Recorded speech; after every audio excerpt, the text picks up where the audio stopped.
Thank you, Mr. Speaker. Mr. Speaker, I beg to move this Constitutional Amendment Bill for the second reading, Mr. Speaker. Mr. Speaker, the principal objective of this bill is to amend Articles 101, Sub-Article 1, Article 136, Sub-Article 2A, Article 177, Sub-Article 1A, and Article 180, Sub-Article 1 of the Constitution of Kenya.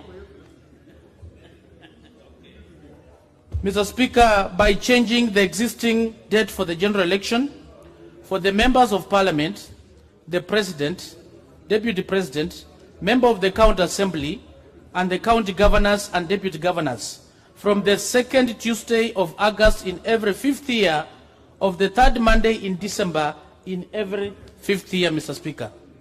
Mr. Speaker, the bill seeks to introduce a new date for conducting a general election that will be more favorable to Kenya's circumstances, Mr. Speaker. The amendment is to ensure that the date of elections, Mr. Speaker, reflects the unique circumstances and tradition of Kenya. The current date for general election, Mr. Speaker, unduly disrupts the education calendar and, most importantly, the conduct of the national examinations of the case of either fresh or a runoff of any invalidation of the presidential election. Also, the tradition of reading the budget, Mr. Speaker, concurrently in the East Africa has been disrupted by the current election date. As you are aware, Mr. Speaker, we have an arrangement between the East African countries where there is, to avoid speculation, normally the budget date is supposed to be read on the same day. But unfortunately, because of the circumstances, this was interfered, Mr. Speaker. The amendment seeks to restore the tourism season, Mr. Speaker, because we normally have a high tourist season when it comes to the month of August, Mr. Speaker, and tourism plays a very critical role to the economy of this country.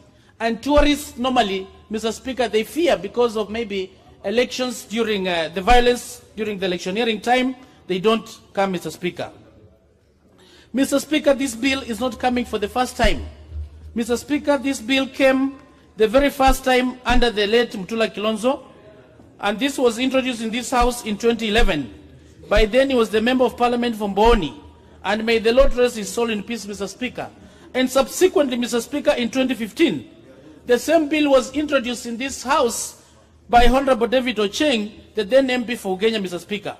The bill has been drafted, and we do know very well, Mr. Speaker, the Constitutional Amendment Bill has to go through the 90 days to enhance the public participation, Mr. Speaker.